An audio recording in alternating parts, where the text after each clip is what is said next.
ये कहानी एक छोटे से गांव में घटित होती है जहां लोग सीधी सादी जिंदगी जीते हैं। गांव के किनारे एक पुराना खंडहर था जिसके बारे में कहा जाता था कि वहां भूत प्रेत का साया है। कोई भी उस खंडहर के पास नहीं जाता था, खासकर रात में। गांव में दो घनिष्ठ मित्र थे, अजय और विजय।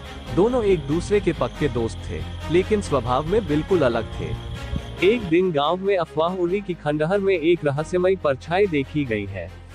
लोग डर के मारे खंडहर की तरफ देखना भी बंद कर चुके थे। विजय को जब ये बात पता चली तो उसके अंदर रोमांच जाग उठा।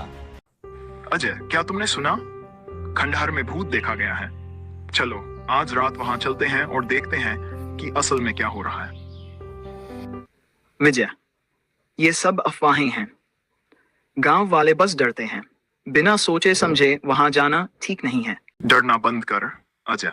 अगर सच में कुछ है तो हमें पता लगाना चाहिए, और अगर कुछ नहीं है तो हम सबको सच बता देंगे। अजय को विजय की बात सही नहीं लग रही थी, लेकिन वह अपने दोस्त का साथ नहीं छोड़ना चाहता था। आखिरकार दोनों ने रात में खंडहर जाने का फैसला किया। रात के अंधेरे में दोनों खंडहर की तरफ बढ़ने लगे।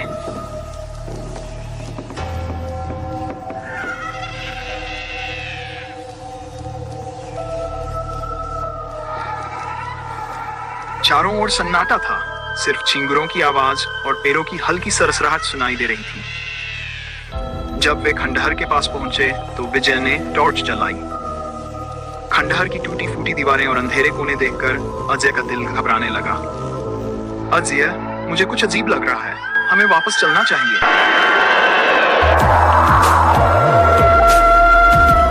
कुछ भी नहीं होगा, बस कुछ ही देर में सच सामने आ जाएगा। विजय, ये सब क्या हो रहा है? चलो यहाँ से भागते हैं। दोनों के दिल की धड़कनें तेज हो गई। तभी अचानक एक भारी दरवाजा अपने आप बंद हो गया। दोनों आगे बढ़े ही थे कि एक परछाई उनके सामने से गुजरी। अजय के कदम रुक गए और विजय भी अब पूरी तरह से डर चुका था। तभी एक धीमी लेकिन डरावनी आवाज गूंजने लगी। कौन है जो मेरी शांति भंग करने आया है? अजय और विजय सन रह गए। विजय ने हिम्मत जुटाई और पूछा, तुम कौन हो? यहाँ क्या कर रहे हो? यह मेरी जगह है। जो भी यहाँ आता है उसे इसकी कीमत चुकानी पड़ती है। अचानक खंडहर की दीवार पर रोशनी पड़ी और दोनों ने देखा कि सामने एक बूढ़ा आदमी खड़ा था।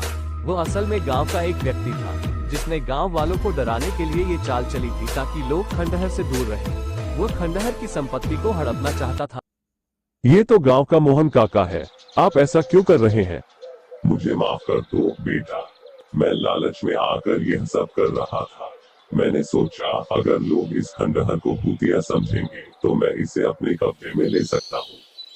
अजय और विजय ने मोहन काका को समझाया कि लालच की राह पर चलकर कभी भी सच्ची खुशी नहीं मिल सकती। उन्होंने गांव के लोगों को सच्चाई बताई और मोहन काका ने अपनी गलती स्वीकार की। जल्दबाजी में किया गया कोई भी काम नुकसानदेह होता है। हर काम को सोच समझकर और धैर्य के साथ करना चाहिए, तभी सही परिणाम मिलते हैं।